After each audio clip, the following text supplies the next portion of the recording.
night time now, we visit the seaside resort of Whitley Bay in About Britain.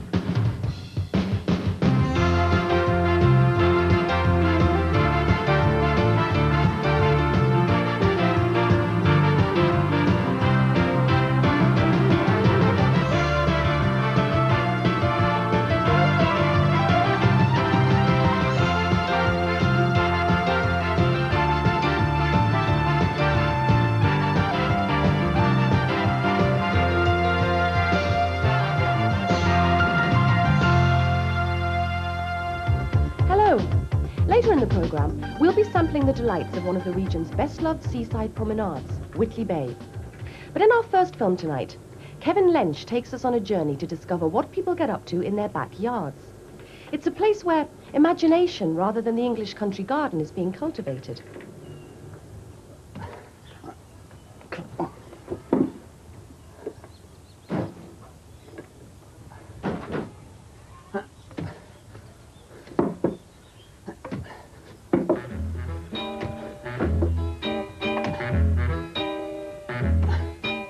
There I was, digging his hole in the ground, so big and sort of round it was, and there was I, digging it deep. It was flat at the bottom and the sides were steep. Oh.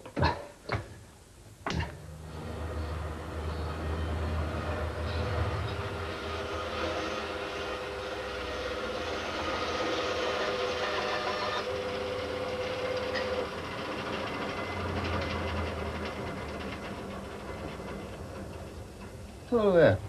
I'm in the process of making some furniture. Would you like to see me put it together in my other workshop?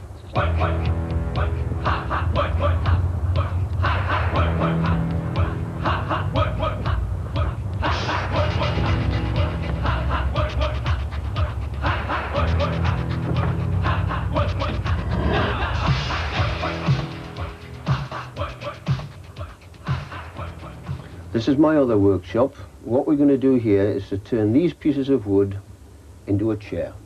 Watch this.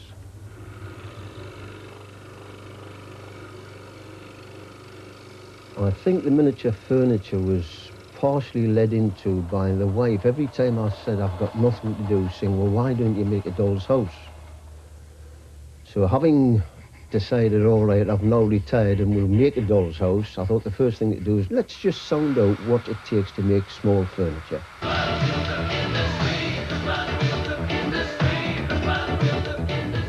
Obviously, I had to develop an awful lot of tools that fit the actual scale that I'm working to, which is 1/12. I started off, believe it or not, wanting to be an analytical chemist. But having said that, I only spent 4 hours there. We then went into coach building. One of the first things I saw when I went into the vehicle building trade was actually one of those horse-drawn vehicles. The last one that's in existence at the moment is up in Beamish Museum, and the one that I have modelled is actually a scale model taken from the one in Beamish.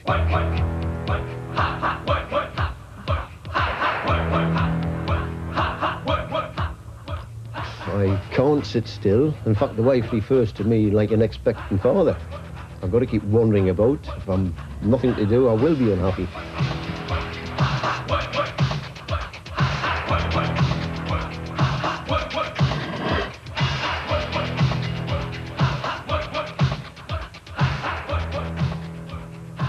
I hate holidays.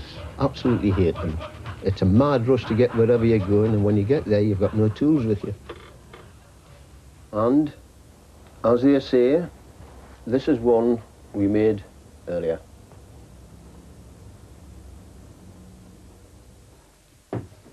Well, I've got about another 3 foot to go that way, another 2 or 3 foot to dig that way, about another, well, from that point about another 4 foot to dig that way, and here about another 2 foot down.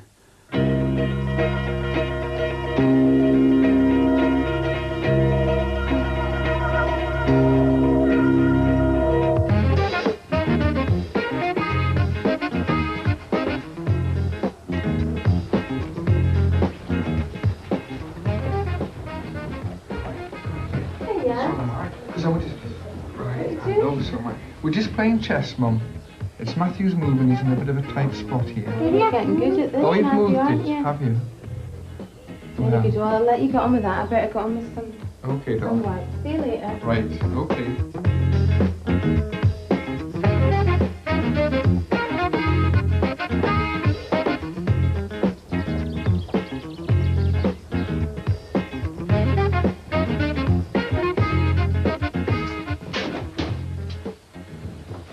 I started making these chess pieces because my husband Stephen's very interested in chess, playing chess, and always has been. And since we got married, we've had 3 boys and 1 girl, and the eldest 2, Matthew and Martha, are very interested in playing chess as well. I think if I had like every day free, then it'd probably take me about 3 weeks, maybe 4 weeks, work 8 hours a day. But the way I'm doing it now, you know, just snatching time here and there, oh, I don't know, maybe I'll get them finished by the winter. I went to Edinburgh College of Art. I did a 4-year course in drawing and sculpture, and I got a degree, an honours degree at the end of it. It was great, enjoyed it very much.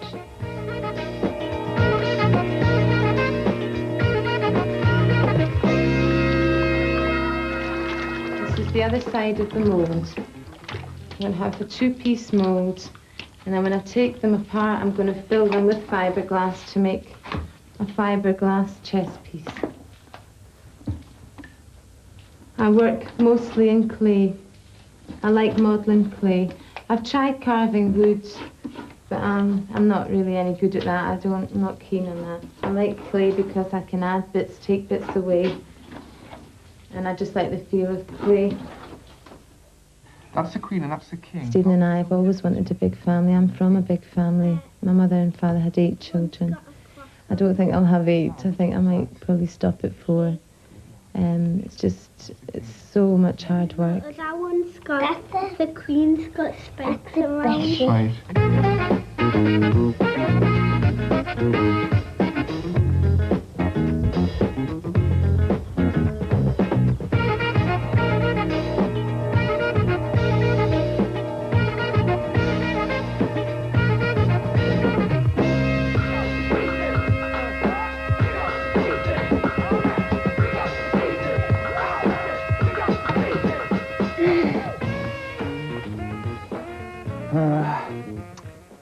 My daughter, one day when I was babysitting, looking after her when the wife was out at work, I was working up above, and my daughter fell through the floor joist just over in this corner here, straight through, 8 foot down onto the concrete below.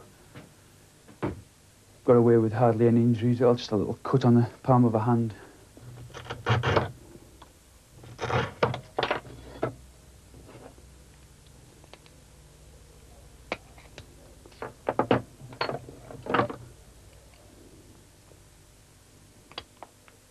I just thought about it myself. I've never seen it before. I've never seen it since, and the people that I've showed it to, they've never seen anything like it in their lives.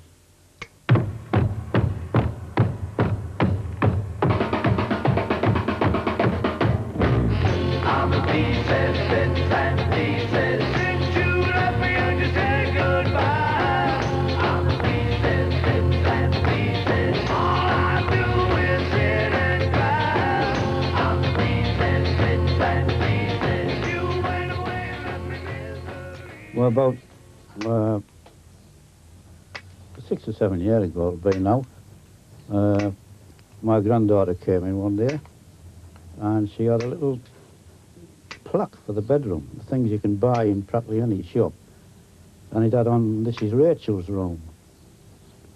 Well, it started me thinking, I've been tiling for a number of years, and a few tiles out in the outhouse. I went out and cut an R out the middle of a tile, cut an R out of a tile of a different colour, and fitted it inside, and made an R for Rachel, and gave her it for a bedroom. She's had it ever since. I've always been interested in drawing and painting, and for a few years now, I've drawn and painted Christmas cards, birthday cards for friends and relatives. I've always felt it was a little more personal touch to the card than just buying it. That's the way it's all started.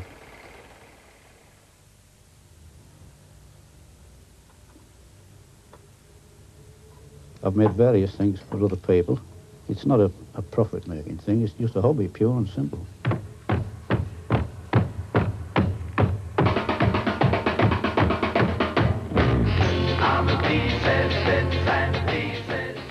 You get a piece of card properly made and just snap it, so you've got to start again. So you've got to have the patience to keep on going until you got the thing finished. There's satisfaction in a finished job like this with everything else. I was sat in the bathroom one day and looking at the walls, which I'd tiled a few years beforehand, and just a thought passed my mind. I came downstairs in a few spare tiles I've got for the bathroom, and I cut an M out of one, a G out of another, and fitted a different coloured tile inside for an M and a G. And on the third tile I cut a heart out and put a red heart on. I went and took 3 tiles out of the bathroom wall and fitted these tiles in, and now we've got Mary Loves George on the bathroom wall. I suppose you might think I'm a sentimental old fool, but there we are. I think a little bit about my little woman.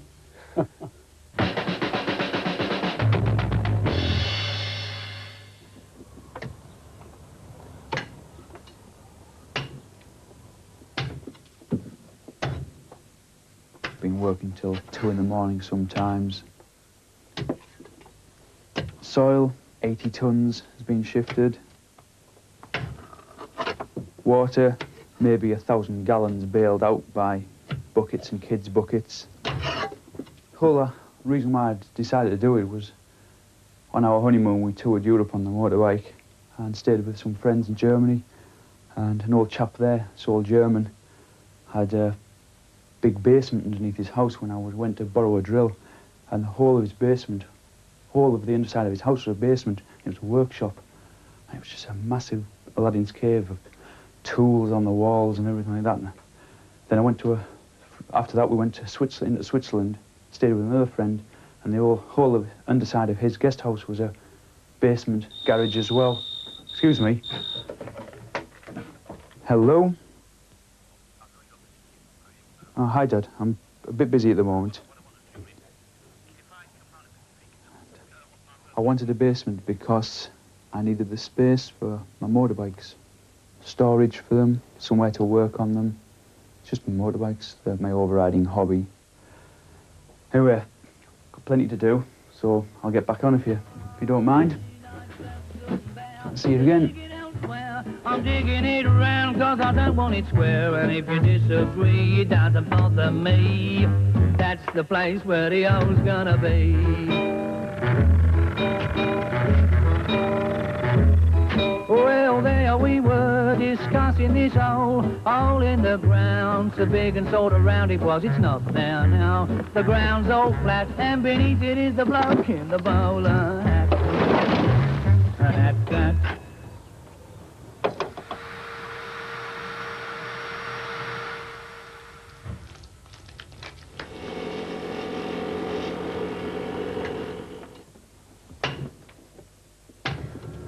Strange, but true.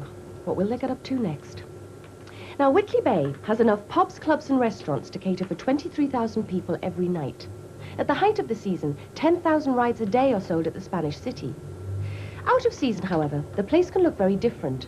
And Sue Kennett's documentary Whitley Whispers takes a look at the other side of a holiday resort.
remember my parents on a Sunday taking us with a picnic. Ma used to hate it because she had stacks of sandwiches and everything to pack up. And we walked all the way to St. Mary's. The beaches really were crowded then. Sometimes you couldn't, if the tide was up, you couldn't get a place. But of course, times changed after. See, the people after the war, the people were more affluent and went over abroad.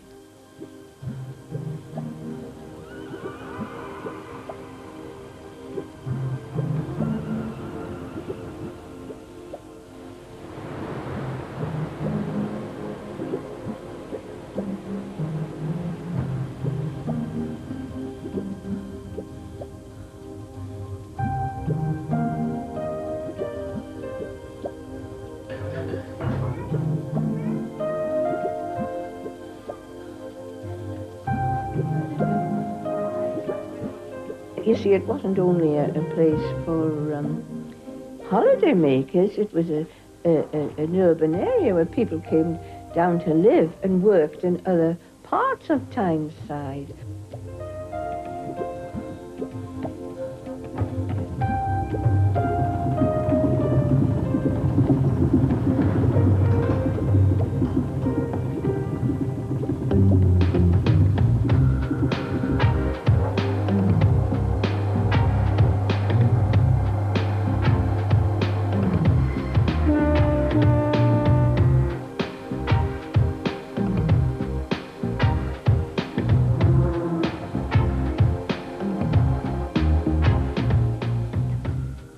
We had very, very narrow existences down here. It was just school, church and home. Going back, when I come to think, it was a very innocent world.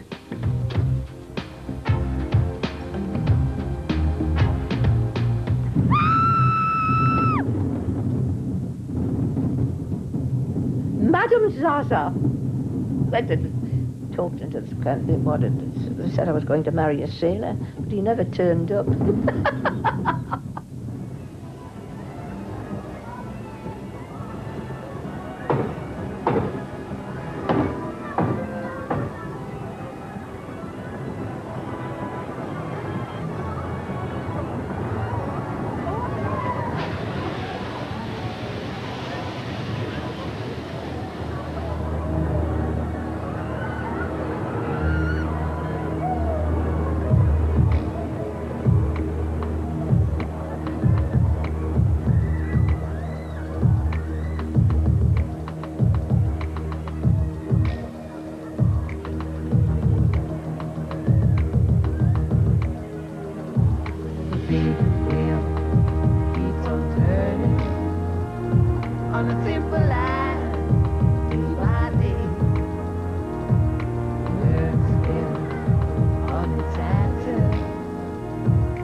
Are you looking forward to Easter?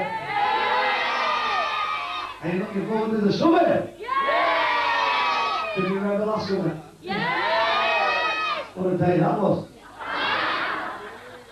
Right, ladies and gentlemen, want you to sit back. Now then, during the next 40 minutes or so, if you want to go to the toilet, can I ask you to do a courtesy? Well, not for me, just for the artists and whoever. Would you like to just go around, if you want to go, it's okay. Would you like to walk around and watch on stage? Okay, you can see what I mean in a few minutes. Ladies and gentlemen, the incomparable Miss Brenda Collins!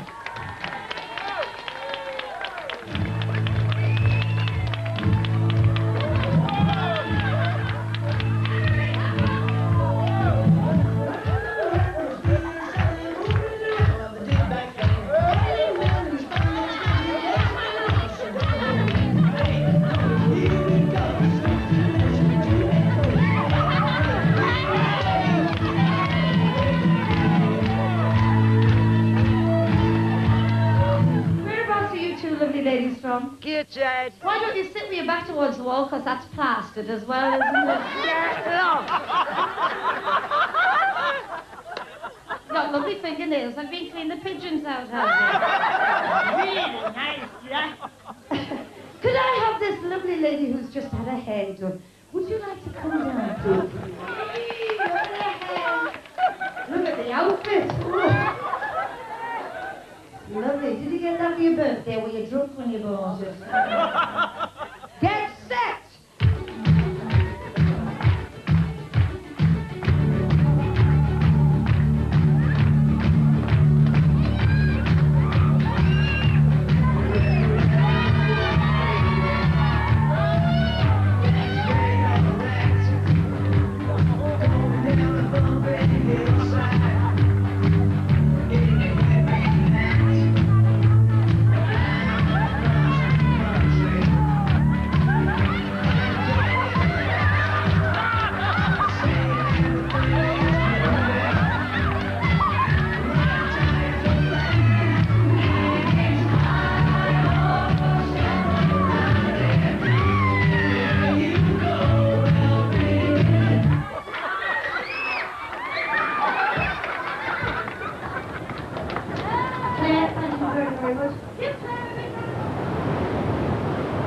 Normally on a bank holiday, I mean, Sunday just gone when it was really sunny. It was like, there's cars nose to tail all the way around the one-way system, you know. It gets really, really full.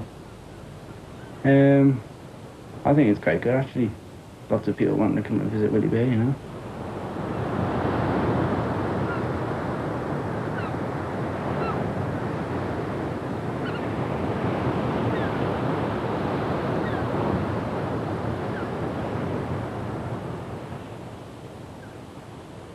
That's me. Walk along the damp sand, if I can, towards the island. I think it's beautiful. It really is.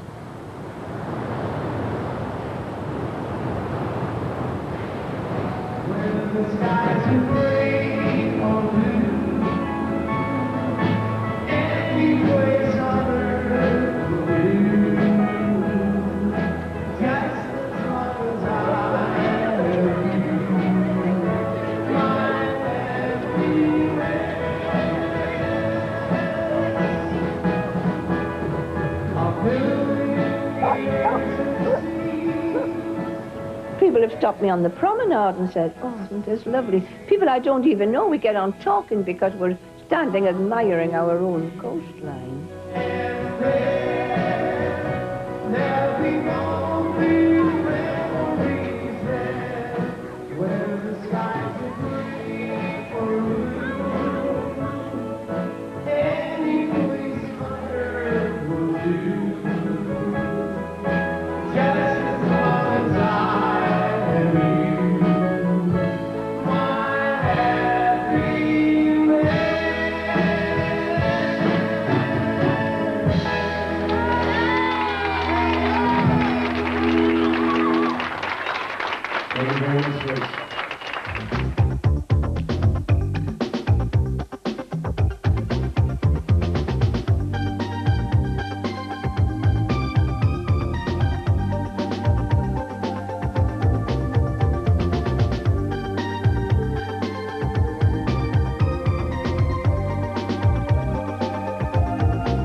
Taking us up to the ITN Morning News at 5:30 here on Night Chime, Jobfinder with the latest employment pages. Ladies, would you like to know more about your man's star sign? Call Cablecom's computerized love match horoscopes on 0898 600 007. We'll give you a detailed analysis of your own star sign in love and then match it with the star sign of the man or men in your life. You may be surprised at what you hear. Call Love Match Horoscopes on 0898 600 007 now.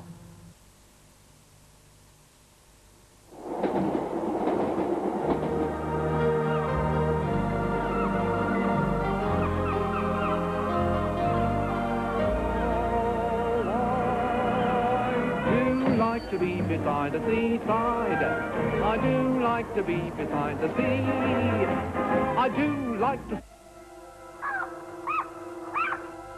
Don't spoil it for them.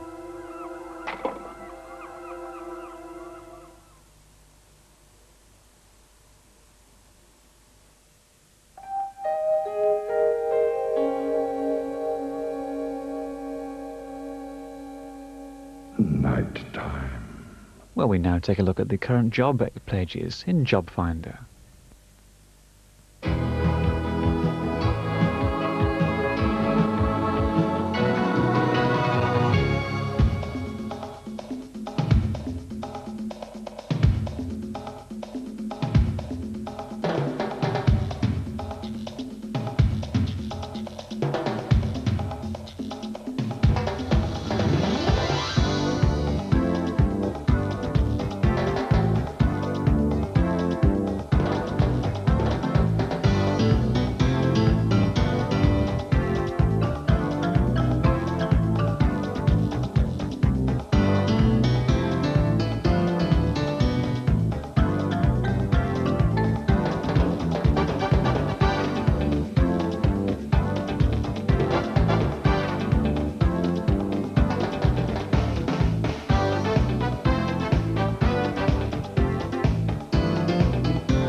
After crisps, your first light golden Ripley Frisp is bound to be a moving experience.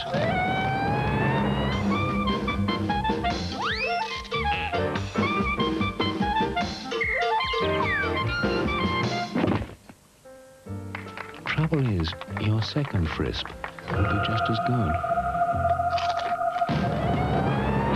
KP Frisps. They leave crisps standing. When she got back, there was a smell of smoke. Where's Mummy gone? To the fish and chip shop, of course. When she opened the door, there were flames. Here, Mum said you wasn't to touch that. It's all right. Whatever you've taught them, you can't be sure they'll play safe. I want to do it. Give it here. Don't leave children alone in the house, even for a short time. Mum! Mum! Mum! Mum!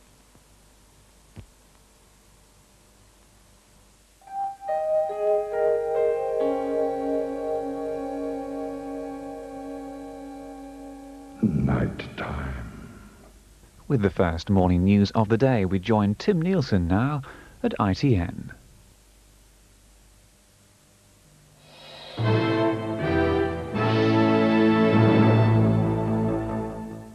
Good morning. It's 5:30 on Wednesday, the 10th of July. This is ITN's Morning News. The United States could be about to lift economic sanctions against South Africa. A White House announcement is expected either later today or tomorrow. America had set 5 conditions for ending sanctions, including the release of political prisoners. South Africa will also learn today whether the International Cricket Council will allow it to rejoin after 2 decades of isolation. The country was yesterday given the go-ahead to compete in next year's Olympics after a ban of more than 30 years. The International Olympic Committee readmitted South Africa after it had abolished apartheid laws and racially unified its sports. The Defence Secretary, Tom King, faces a revolt from senior Tories over his announcement to reduce troops. Mr. King appears before the Common Select Committee on Defence later today. 40,000 Army jobs will go. That's a quarter of the total. Details of which regiments will be affected won't be known for another 2 weeks. But MPs say the scale of the cuts would leave the Army without enough people to do the job and compromise Britain's ability to defend itself. I do think, as far as the infantry is concerned, that the total that he is proposing at the present time, I understand, of 36 battalions is simply not enough for the known commitments that we have. At least 4 local councils have admitted they invested millions of pounds in the suspended Bank of Credit and Commerce International. Allerdale and Barrow District Councils in Cumbria and York and Stockport City Councils each invested more than £1 million in the bank. None would be entitled to more than £15,000 in compensation under the Bank of England's deposit guarantee rules. Abroad and in Los Angeles, a report into the police beating of a black motorist says the city's police chief should resign. Rodney King was hit with truncheons 56 times when he was arrested for speeding last March. These amateur video pictures of the incident have shocked America. But Police Chief Daryl Gates says he doesn't intend to quit. We'll have a news update later, but now the world news seen by viewers around the globe last night.